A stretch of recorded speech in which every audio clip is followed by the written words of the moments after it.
During the Cold War, there was this deep, gripping paranoia in the United States. And the fear, it wasn't just about nuclear bombs. It was about something new, something invisible.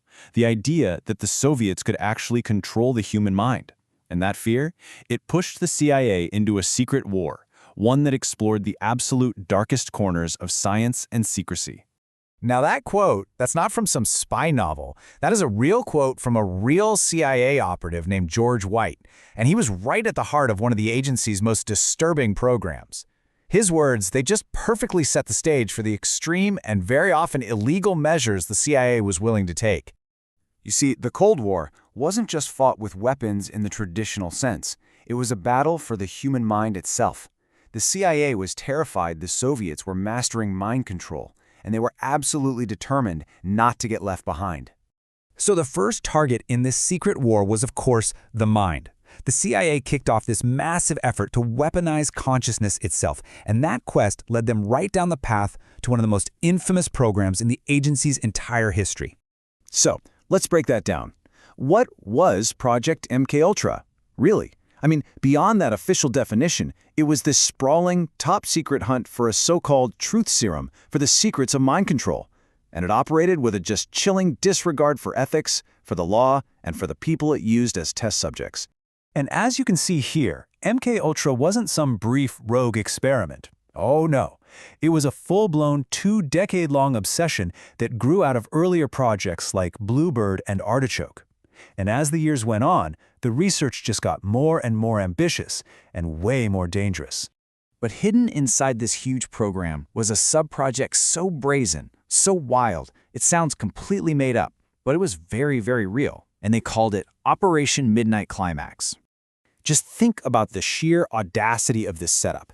These weren't sterile laboratories. These were real-world brothels, hidden in plain sight in major American cities. Unsuspecting citizens were lured in, drugged with LSD without their knowledge, and then watched from behind a one-way mirror. All of this to see if the CIA could weaponize drugs and sexual blackmail. It's just stunning. But the CIA's ambition, wow, it didn't stop with just controlling one person's mind in a safe house. No, it expanded. The goal grew to influencing the thoughts of millions by controlling the public narrative itself. So that leads to the big question, one that's fueled speculation and conspiracy theories for decades. Was the agency secretly pulling the strings of the American media? Let's take a look at what the declassified records actually confirm versus what remains an allegation. Okay, this is absolutely crucial to understand. We have to separate these two names. Declassified documents do confirm Project Mockingbird. It was a real but small-scale wiretapping operation. But the bigger, more sinister idea of Operation Mockingbird, this massive conspiracy to recruit hundreds of journalists, that remains a widely discussed but technically unproven allegation. Now, according to some incredible reporting by journalist Carl Bernstein back in 1977, the CIA cultivated relationships with hundreds of journalists, and some of these relationships went all the way back to World War II. The claim is that these journalists would sometimes act as eyes and ears, gathering intelligence, and in some cases were even used to plant stories overseas to shape foreign opinion. All right, if you thought it couldn't get any weirder, well, hold on. Because this is where the secret war takes its most bizarre turn yet. After exploring drugs and the media, the CIA leaped beyond the physical world and right into the realm of psychic phenomena. You see, the agency became absolutely convinced that the Soviets were pouring millions into psychic research. The fear wasn't just about a psi gap. It was this deep-seated, terrifying thought that the Soviets could develop a secret weapon that bypassed missiles and borders entirely. So the US felt it had no choice but to see if ESP could be weaponized too.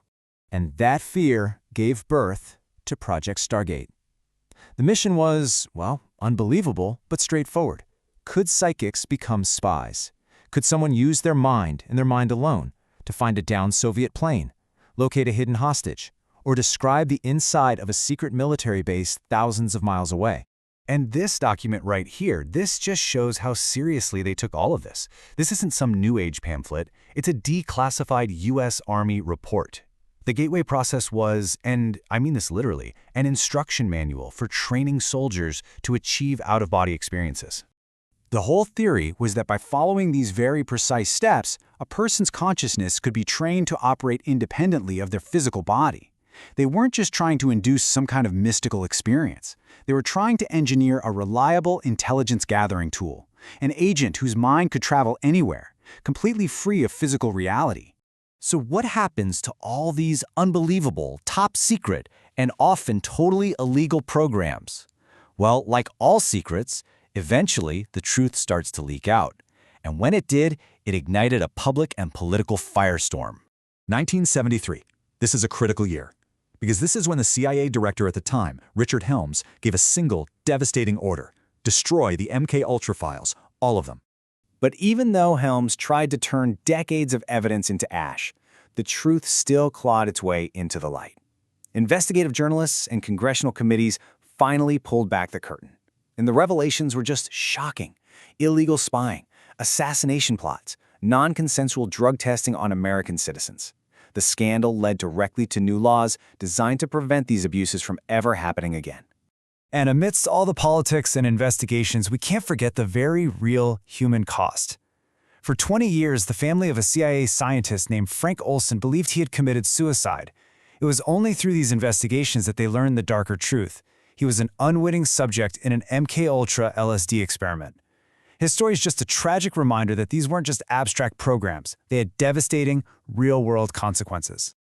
You know, the declassified documents we do have give us this chilling yet ultimately incomplete picture of the CIA's secret war on the mind. The deliberate destruction of records means that we will probably never know the full extent of these projects, or the total number of victims, or what other dark paths were explored in the name of national security. And that's the scariest part. The full story may forever remain in the shadows.